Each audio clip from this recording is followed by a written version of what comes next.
I had always suspected that the truest measure of Oxford's age was not in its sandstone quadrangles or its timbered beams, but in its silence.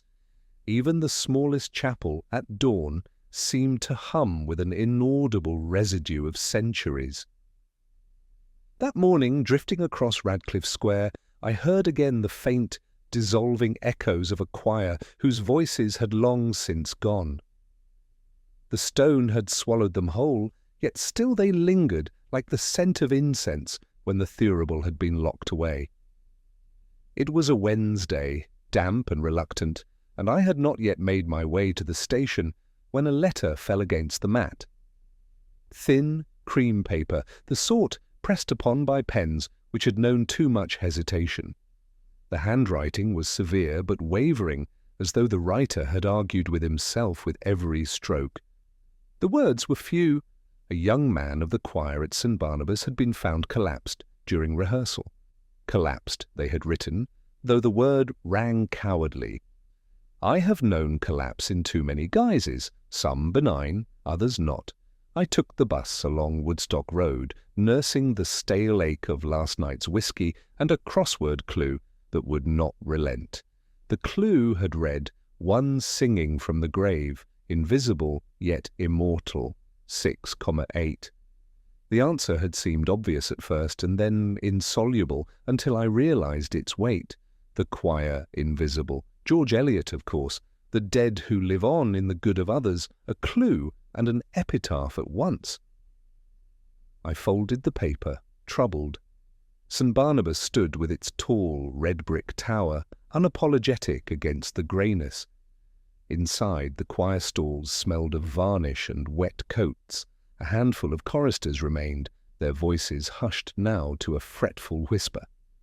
The boy, I was told, was 21, an undergraduate of Lincoln, reliable, given neither to drink nor to despair. His body lay in the vestry, the face turned slightly aside, as though reluctant to meet the world again. His expression was neither peaceful nor agonized, simply vacant, as if he had been called elsewhere mid-note. I asked the organist what hymn they had been rehearsing. He spoke without raising his eyes at Stanford in B-flat. The Magnificat, he said the boy had sung the line as if possessed, and then fallen silent before Gloria. Others spoke, but their voices blurred into one another as though the air itself had grown weary of bearing witness. On the table beside the vestry lay the young man's music, margins annotated in small pencil strokes, every entry fastidious, neat. One bar had been circled, however, in a heavier hand, as if carved rather than written. I traced it with a fingertip, a single Latin word, mors, death, circled again and again until the paper had thinned to transparency. No other markings in the score bore such violence. I left the vestry with that paper bruise still pressing my thoughts. Outside, the rain had begun, streaking the windows with grey. I asked one of the choristers, a timid alto with a tremor in her voice, whether she had seen the boy write those circles. She shook her head, though I detected the smallest delay before her denial. It was in that pause, more than her words, that I felt the first stirrings of a truth unsaid. She looked away, down at her shoes, and said only that he had been tired of late. "Tired," she repeated, as if the word could absolve the greater silence. Later, walking back towards the station, I considered again the crossword clue. The choir invisible. It lingered like a thin thread between the case and the morning itself, between the living choir and the dead boy.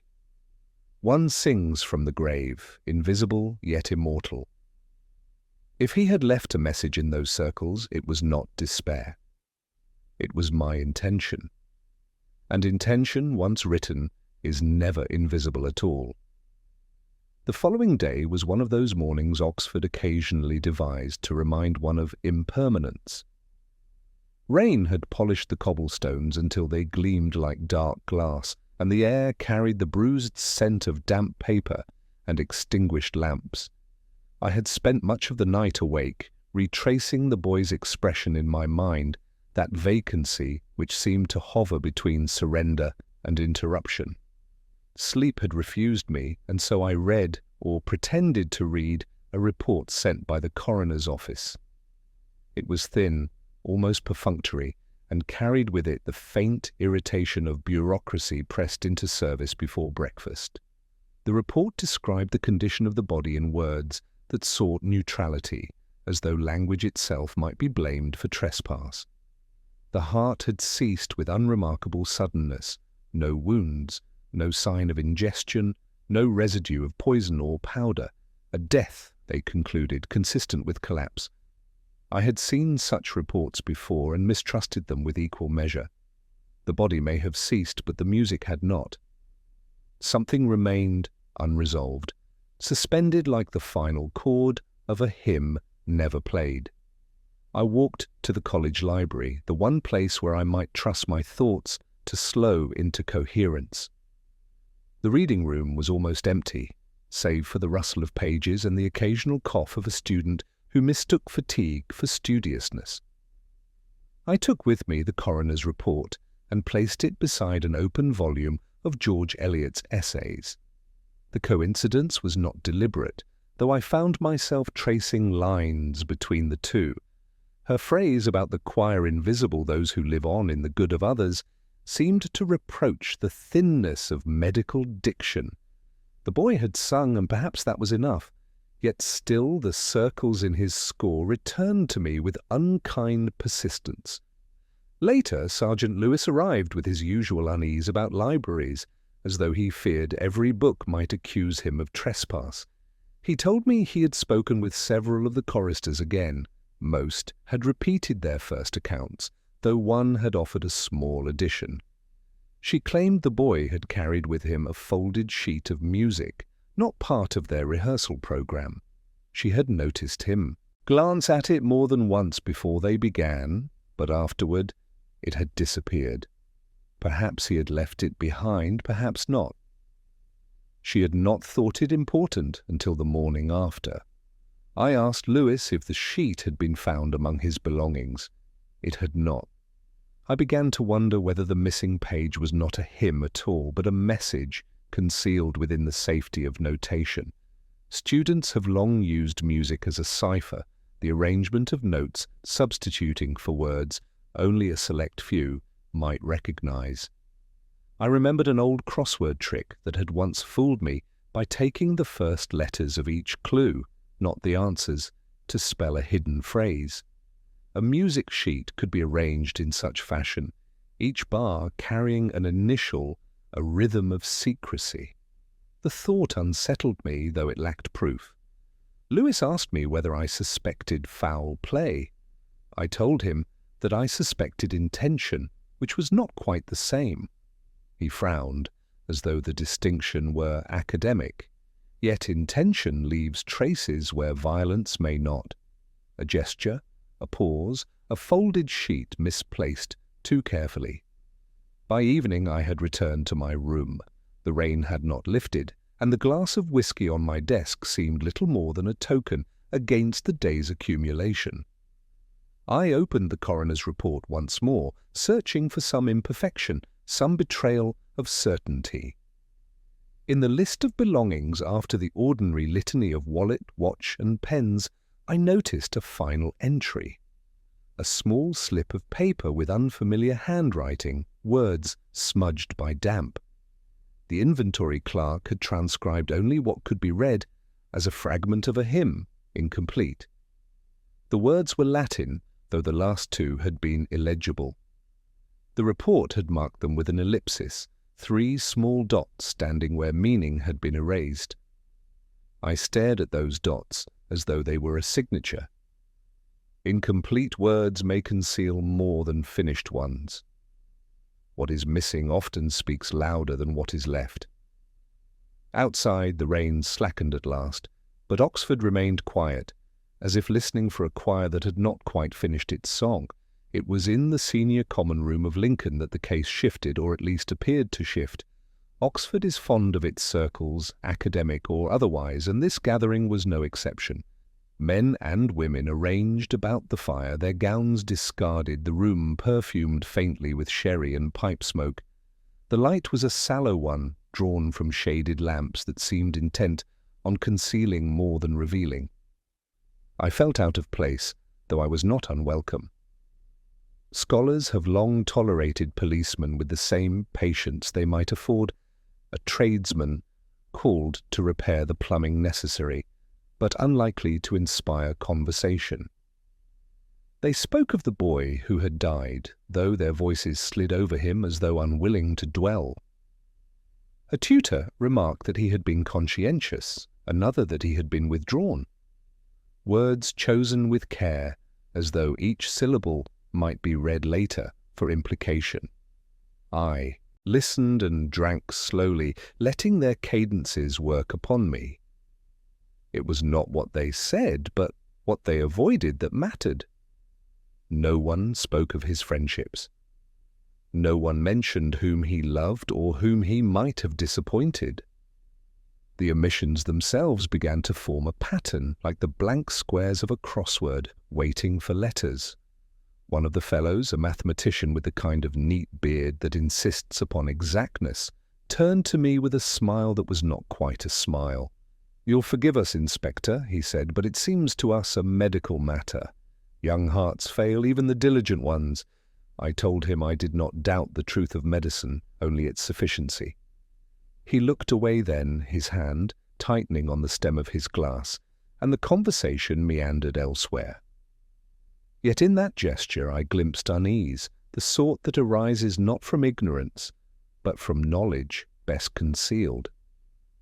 Lewis had joined me by this time, and with his usual bluntness asked directly whether the boy had enemies. The fellows shifted in their chairs as if the question had been indelicate. "Enemies is a harsh word," one of them replied, "though Oxford is not short of rivalries." They chuckled lightly, but the sound was brittle, like glass too thin to endure heat.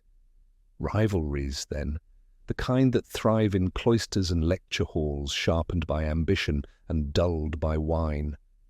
Later, when the fire had burned low, I found myself standing near the notice board in the corridor. The place was cluttered with papers, announcements of lectures, recitals, lost bicycles, and forgotten umbrellas. Among them, a small card caught my eye. A Latin phrase neatly typed, pinned at an angle as though in haste. "Non omnis moria, I shall not wholly die." Horace, of course. I wondered if the boy had read it, or pinned it himself, or if someone else had thought it an appropriate memento. A phrase can be a comfort or a threat, depending on whose hand sets it down. Walking back across the quad, I recalled the crossword I had struggled with the previous night.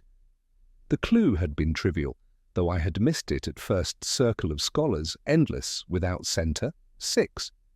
The answer, once it arrived, was ringed in a certain irony, coterie, a word both innocent and sly, implying intimacy, but also exclusion. An academic circle is nothing if not that. And like all closed circles, it conceals as much as it displays.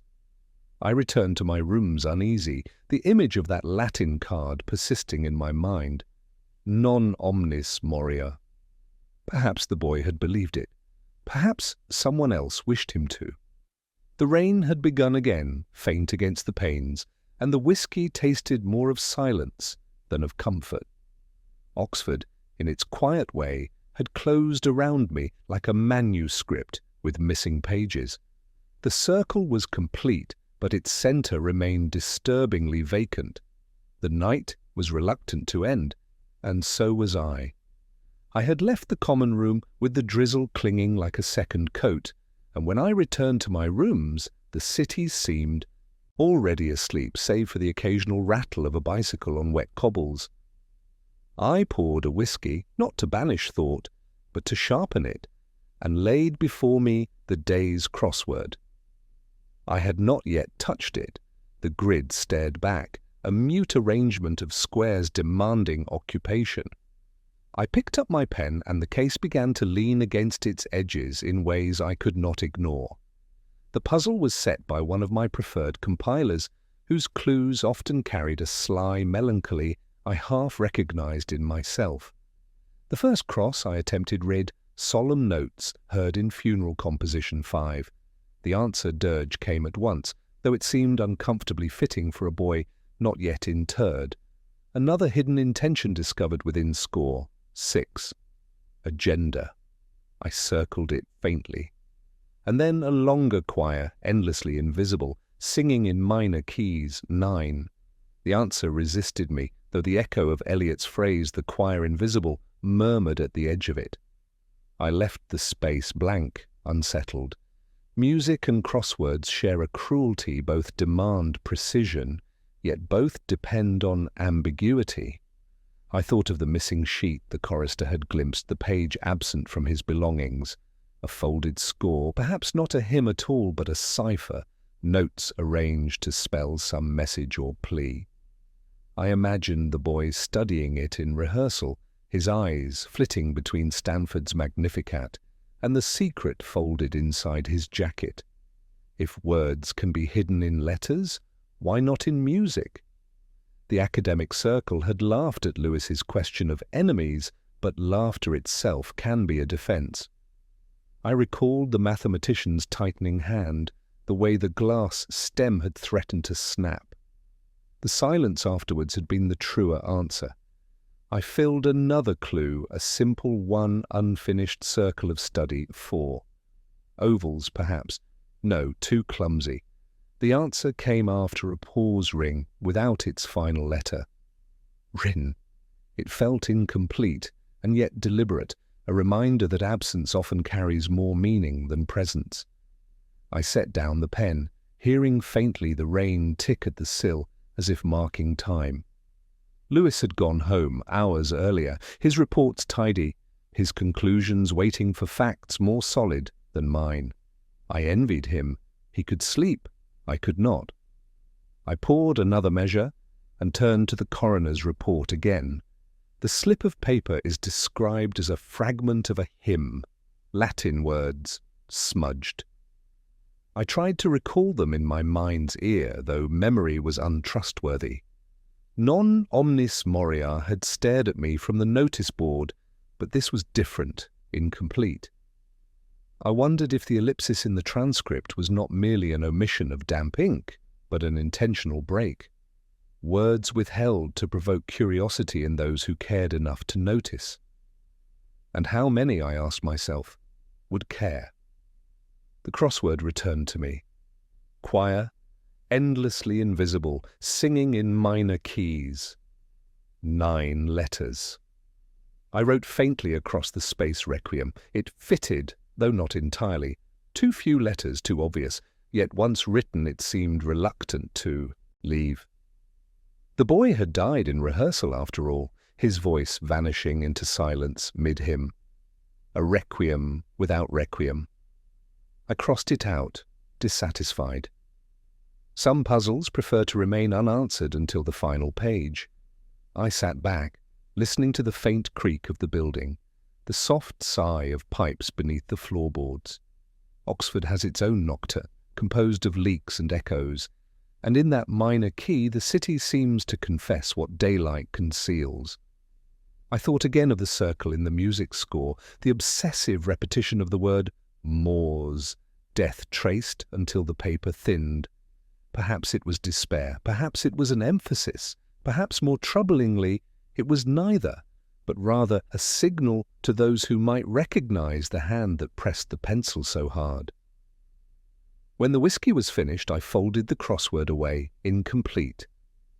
Some answers must wait, suspended like chords unresolved. I turned off the lamp and let the darkness speak, but it said nothing I did not already know. The morning began with an illusion of progress, as such mornings often do. Lewis had brought word of a witness, a porter from one of the smaller colleges, who claimed to have seen the boy late on the evening before his collapse. The man insisted that the student had been in animated conversation with a figure he could not fully identify, a silhouette against the lamplight, tall, cloaked in a raincoat too heavy for the mild weather. The porter spoke with the sort of certainty that is always dangerous, for it tempts one into belief before the evidence has had its say. I followed the trail because one must, though I distrusted it from the outset. We traced the account to a side street near Jericho, narrow and echoing with the sound of water dripping from the gutters. There we found nothing save the smell of damp brick and a scattering of cigarette ends near a doorway. Lewis asked whether I thought one of them might have belonged to our missing figure. I replied only that Oxford was full of smokers, some guilty of nothing but nicotine, and some guilty of far worse. He pocketed one of the ends anyway, as though reluctant to return to the station empty-handed. His practicality, I sometimes felt, was both his finest quality and his most obstructive one. He preferred conclusions where I had learned to distrust them. The false trail lengthened that afternoon. A note was discovered in the boys' college room, folded inside a textbook on medieval history. Written in a precise but unfamiliar hand, it contained a fragment of verse in Manus Tuas Domine, nothing more. The phrase might have been devotional, but it might equally have been ironic or even threatening.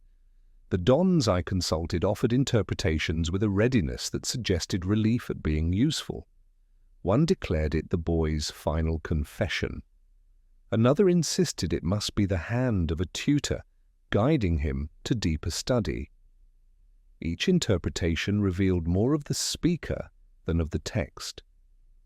I placed the note back into its book, unconvinced. There are days when the city itself seems to resist inquiry, when every clue misdirects, every word distorts. I walked through the Bodleian that evening, its labyrinth of shelves groaning with too much truth and too little clarity. The smell of vellum and ink was familiar, almost comforting, though the silence felt accusatory. I thought of the boy circling the word Morse in his music, as though insisting upon a conclusion the rest of us had yet to earn. My mind returned to the porter's tale of the cloaked figure, and I wondered if it had been conjured by the man's loneliness rather than his memory. Solitude can invent its own witnesses. A small deduction came, not from evidence, but from habit. In the crossword I carried in my pocket one clue lingered on an unsolved misleading path, first of many, 5. I wrote down the letters idly, tracing the shape of the answer. Trail, of course. But with the first letter changed, as the clue demanded, it became frail. And wasn't that the nature of the case as it now stood, a frail trail, easily broken, too fragile to support weight? The porter's figure, the cigarette ends, the note in Latin, each an edifice of suggestion, collapsing at the slightest pressure. A false trail indeed. Lewis, when I told him, was disappointed. He had already half convinced himself of shadowy meetings in back streets, of conspirators exchanging folded papers. He said as much, and I did not contradict him, but I reminded him that Oxford has a way of supplying shadows without needing conspirators. He smiled at that, though thinly. He did not yet understand how much of police work is not in catching but in discarding, not in what survives the test but in what fails. That night I closed the report, knowing I had learned almost nothing, and yet also knowing that nothing is not the same as absence. The false trail had at least revealed its falsity, and that too is knowledge if one is patient enough to sit with it. Outside the rain began again, insistent, as though reminding me that Oxford, like its rivers, carries truth beneath a surface we may never wholly pierce. Her silence lingered longer than her words might have. I met her in the cloisters of St. John's, where the afternoon light slanted weakly against the stone, colouring the air with that dusty gold peculiar to Oxford in winter. She was a chorister, the same young woman who had earlier denied knowing anything of the boy's odd annotations in his score. She had agreed, somewhat reluctantly, to speak again, though what she offered was less conversation than pause. She stood with her arms folded, gaze fixed on the lawn beyond, where a gardener knelt, pulling weeds that had outlived the season. She said that the boy had been tired, yes, but also distracted. She repeated the word distracted in a tone that suggested it contained more than weariness. I asked her if he had confided in her, and she shook her head. Her hair caught the light for a moment, and then vanished into shadow again. He had never spoken of troubles, she added, but there had been a change in him after Christmas. A restlessness, a sharpness at rehearsal, as though he were listening to something none of the others could hear. The pauses lengthened and became almost oppressive. I found myself filling them with my own recollections of silences past, of women who had withheld not from malice, but from necessity. Silence, after all, is often safer than speech. I wondered whom she was protecting and whether she even knew. Lewis, standing just behind, asked bluntly if the boy had been in love. She hesitated before answering. "Perhaps," she said. "Or perhaps not in the way you mean." Her voice carried no irony, but the weight of ambiguity pressed down on the words. I felt then that she had revealed something in her refusal to clarify, and that whatever affection had passed between them, it was not of the straightforward kind. Oxford has always had a talent for concealing affections behind duty, and for turning duty itself into disguise. We parted without conclusion. She gave me nothing tangible, and yet I got carried away more than I had expected. In the margin of my mind I scribbled a tentative deduction that what binds people is often betrayed not by what they confess, but by what they carefully avoid. Silence is its own language, if one is patient enough to translate. That evening I returned to the crossword, a ritual as inevitable as the whiskey at my elbow.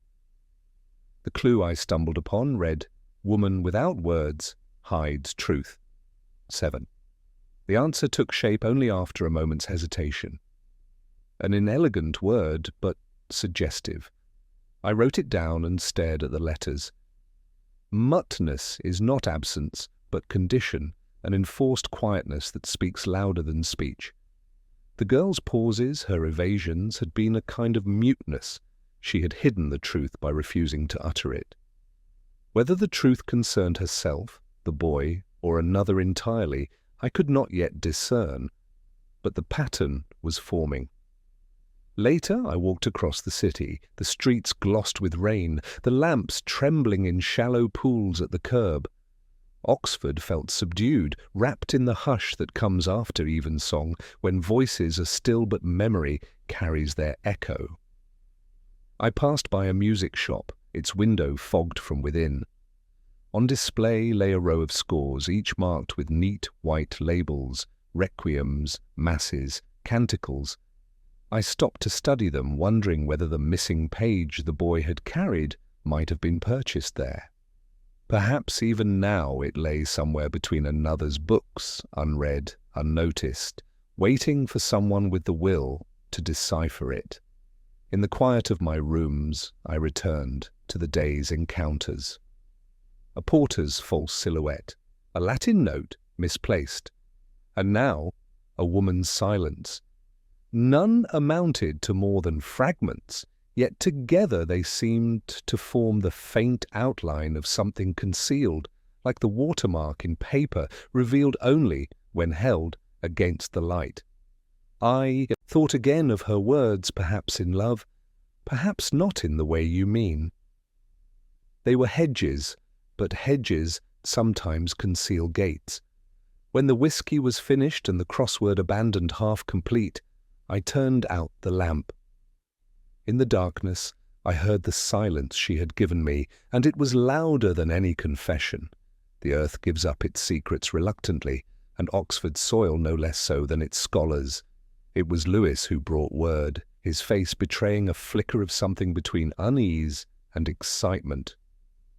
Workmen repairing a section of cloister paving at St. Barnabas had uncovered bones, not the whole body, but a fragment of a hand, thin and delicate, the fingers curled as though still grasping for something that had long since slipped away.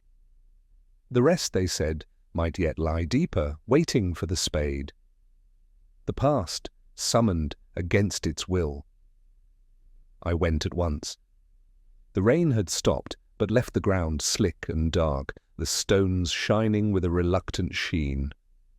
A priest hovered near, shifting anxiously, muttering about permissions, consecration, the need for respect.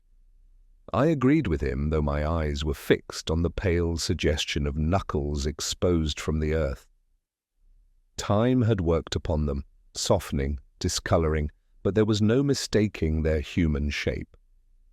The workmen had stepped back, their tools set aside, as though ashamed of their own violence. Silence clung to the place, heavy and awkward. Lewis asked whether it might be old, medieval even. I crouched, my knees protesting, and looked more closely. The soil around the bones had been disturbed before recently, not centuries ago, edges too sharp, colour too uneven. This was no relic of plague or famine. It was recent, though not yesterday. A few years, perhaps less. The thought unsettled him, and he shifted his weight as though the ground beneath might betray him too. He asked whether it could be connected to our case. I answered perhaps, but Oxford has enough buried ghosts to populate its own litany of sins. We had the bones collected carefully, though even as they were lifted I felt the futility of expecting answers too quickly. Forensics would name age, gender, cause, if possible. But the why always remained outside their remit, abandoned to us, and the why is the only thing that truly matters. Later, in the vestry where the boy had fallen, I found myself staring again at his circled word, Moors. The coincidence between that insistent pencil and the unearthed hand seemed too sharp to dismiss. Yet I could not say how one led to the other. I thought of the missing sheet of music, of the fragment of Latin, of the young woman's silence. All threads, each frayed, none yet tied. But the bones had introduced a new texture, a reminder that the present case was not born in isolation, that Oxford's quiet quadrangles are littered with the remnants of older tragedies, still whispering beneath the paving stones. That evening I opened the crossword, almost mechanically. One clue caught me. What lies beneath, exposed at last. 5. I tried several answers before the obvious one emerged, and with it a secondary meaning pressed itself upon me. To earth is to ground, to bury, to hide, and now to unearth is to undo concealment. The word, so simple, so final, felt like a gesture from the puzzle setter himself. Bones unearthed, truth unearthed, grief unearthed, but also the danger of unearthing what may prefer to stay concealed. In the porter's logbook at the college later that night, I found a small entry, almost dismissed as routine. Some years earlier, if the handwriting was to be trusted, there had been complaints of late-night digging in the cloister gardens. Students, it was presumed, up to their mischief. No further action taken. I tapped the page lightly as if to hear whether the paper might yield more. Digging, 3 years ago. Bones discovered now, silence preserved in the interim. It was not conclusive, yet it unsettled the tidy narrative others sought to impose. Mischief does not bury hands in consecrated ground. When I left, the night was cold, the sky streaked with the hesitant glow of moonlight. I walked slowly, my steps echoing in the empty lanes, the scent of damp ivy heavy in the air. Behind me the cloister remained closed, the ground scarred by tools, the soil reluctant to yield further. I felt the weight of the bones, not in my hands but in my mind, as though they pressed against memory itself.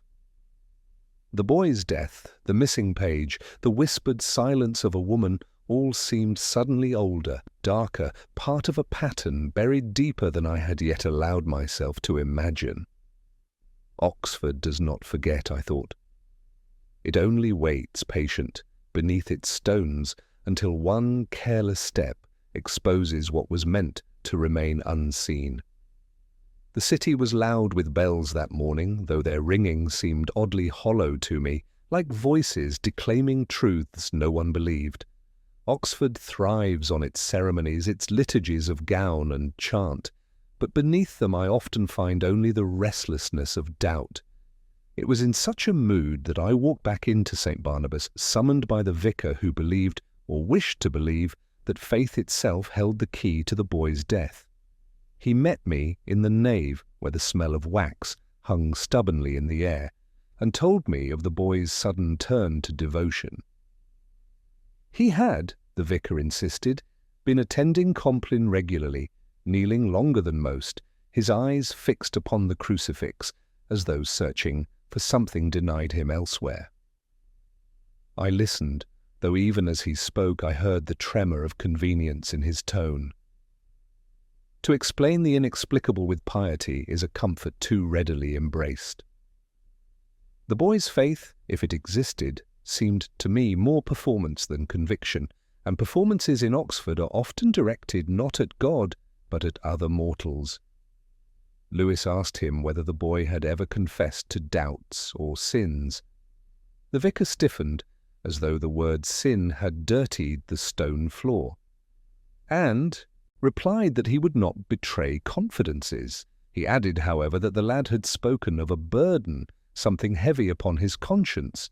The word burden rang false to me, rehearsed as if planted to divert us, a red herring, though wrapped in cassock and stolen. I thanked him politely, and we left. Outside, in the graveyard, the air was sharp with damp grass and the faint rot of autumn leaves. Lewis remarked that it seemed clear enough the boy had been crushed by guilt, perhaps a secret love, perhaps an academic dishonesty. He leaned towards confession, I could tell, drawn by the tidiness of it. I told him, gently, that faith often conceals as much as it reveals, and that guilt is the easiest mask a man can wear. He looked at me quizzically, uncertain whether I doubted the vicar or doubted faith itself, perhaps both, though one doubt was older than the case. Later, in the college archives, I uncovered a small but telling detail. Among the register of chapel attendees, written in a secretary's neat hand, the boy's name appeared at odd intervals, never regularly. He had not been devout, he had been deliberate. Each attendance corresponded to a night when rehearsals had run late, when his absence elsewhere might be less remarked. Faith, then, was not a devotion, but a cover. What for, I could not yet say.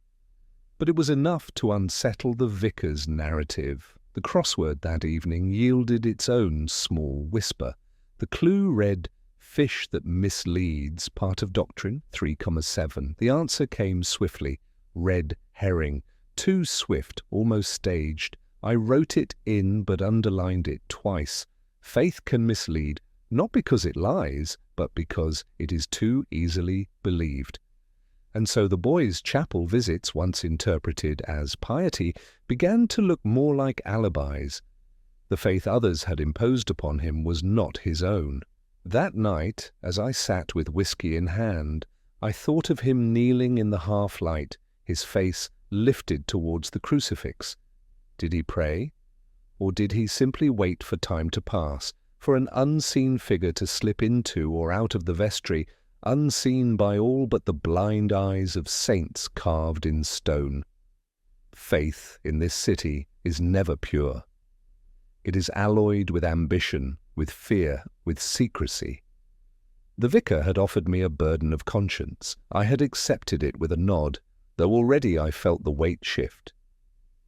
It was not his conscience that mattered, but the absence he created, the spaces unfilled when others thought him kneeling at prayer. The bells tolled again as I extinguished the lamp, each note heavy with assurance. Yet I heard only doubt ringing hollow through the night. It was not in the chapel, nor the vestry, but in the library that the poet intruded upon the case. The boys' college, in its habitual indifference to anything beyond its own walls, had released a handful of his books into my keeping. They smelt of dust and the faint tang of candle smoke, the sort of scent that clings to shelves which have known more silence than conversation. I opened one at random, a slim collection of verse, second-hand, its margins thick with penciled annotations, lines underlined with severity, others dismissed with a slashing cross, and then, in the corner of the fly-leaf, a quotation copied in an earnest hand. I recognized it at once, though the words were wrong. The line was meant to be Eliot's, but it was fractured, altered, as though translated into another key. I read it twice, then a third time, wondering whether the boy had misremembered or whether the error was intentional. A misquotation can be more telling than accuracy. Fidelity is a matter of scholarship. Distortion is a matter of need. The question was what need this distortion served. Lewis, when I showed him, shrugged. "Students misquote everything," he said, "sometimes for effect, sometimes because they cannot be bothered to check." I nodded, though the remark seemed to miss the rhythm of the thing. This was not careless. The change of a single word shifted the meaning, nudged the line from melancholy into something darker. I heard it in the cadence, as one hears a false note in a choir otherwise in tune. I carried the book with me into the Bodleian, where the long tables stretched away under their green lamps, and sat down as though to study. Around me, the faint creak of leather chairs, the muffled turn of pages. Oxford at its most serene, and yet I felt the hush tighten. I turned the pages until I found more scribbles, each one precise, obsessive, marking only certain stanzas, always with the same pressure of graphite, as if the hand that held the pencil had gripped too hard. In one margin he had written a single word, "Remember," nothing else. It was then that the deduction flickered. I thought back to the bones unearthed, to the porter's logbook of digging, to the fragment of Latin. The boy was not remembering for himself. He was reminding someone else. The misquotation was not an error, but a signal, a thread to be recognized by another who knew the line in its true form. By altering it, he was narrowing the circle of comprehension. Only those familiar enough with the poet to detect the change would grasp its meaning. A code, but not of numbers of words, of memory. Lewis asked whether I was certain. I told him certainty was for the mathematicians, not for us. What we had was a suggestion, the faint glow of possibility, enough to keep the path alive. He sighed, muttering about wild goose chases, but I saw in his eyes a flicker of curiosity he could not quite conceal. That night, back in my rooms, I faced the crossword with a dull headache settling behind my temples. One clue caught me. Line recalled but altered, holds hidden meaning. 9.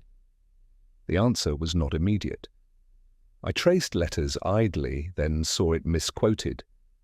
9 letters exactly. I wrote it in, underlining it with the same heavy pressure I had seen in the boy's annotations. A coincidence, perhaps, but one that pressed itself upon me with undue insistence. I thought of him hunched over these books, marking the margins in that tight hand, substituting words in lines centuries old. Not careless, not idle, but urgent. He had left behind not a confession, but a puzzle, and puzzles are cruel.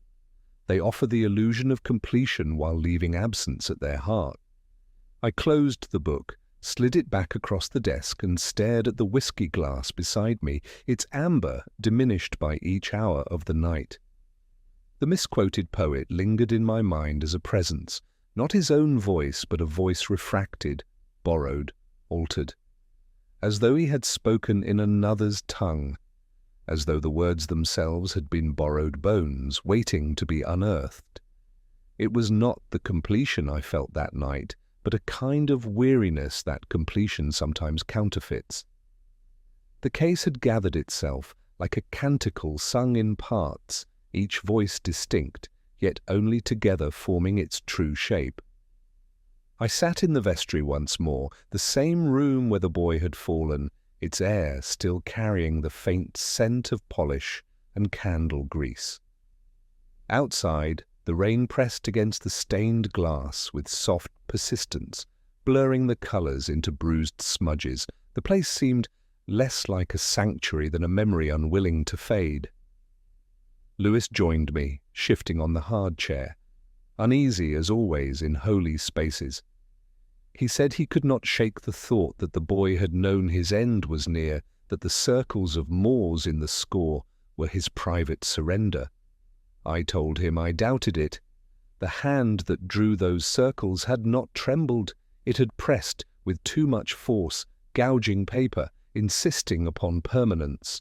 A cry for help, perhaps, a mark for another's eyes, but not despair, not the stillness of someone ready to vanish. Lewis asked whom the message was meant for. I said only that we were still listening for an answer. The choir had resumed rehearsals by then, voices drifting faintly through the wall. Stanford again, though sung with hesitation, as though each note risked collapse. I listened to the phrases weave and falter, and suddenly I heard what had been absent before. It was not in the music itself, but in the gaps between entries, the silence where his voice should have joined. Absence has a way of announcing itself when one learns to listen closely. The canticle was incomplete, and in its incompleteness lay the truth of what we had lost. A deduction came in the quiet, less revelation than accumulation. In the crossword I carried folded in my coat, one clue had long resisted me. Sacred song finished at last, without end. 8. I stared at it under the dim vestry lamp. Canticle, of course, 8 letters, finished yet without end. The paradox at the heart of it, a song that never truly concludes, for its echoes remain in stone and memory. I wrote it down slowly, as though the word itself demanded reverence. Canticle. The boy's life had ended, but his message lingered, a note unresolved, demanding someone, anyone, to complete it.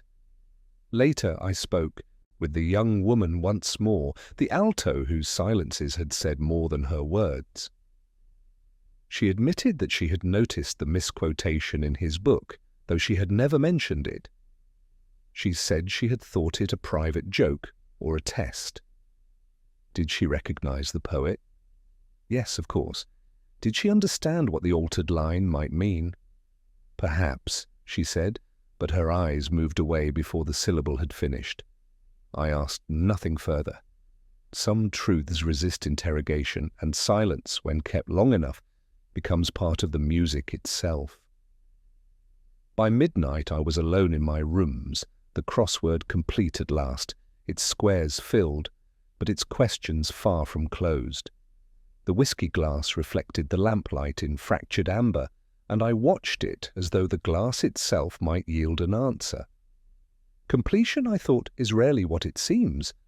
The canticle sung, the puzzle solved, the case filed, none bring the absolution we expect. They leave behind an after-sound, a lingering chord that refuses to fade.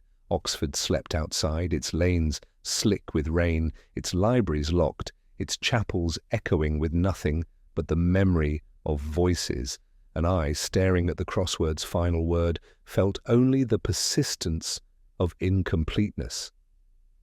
The boy's death had been explained to others' satisfaction perhaps, but not to mine. His music remained unfinished, his signals half deciphered, his silences too carefully guarded. The canticle was completed on the page, but not in truth. And yet perhaps that is the only kind of completion any of us can hope for, an ending that is not an end, a silence that still sings in the dark.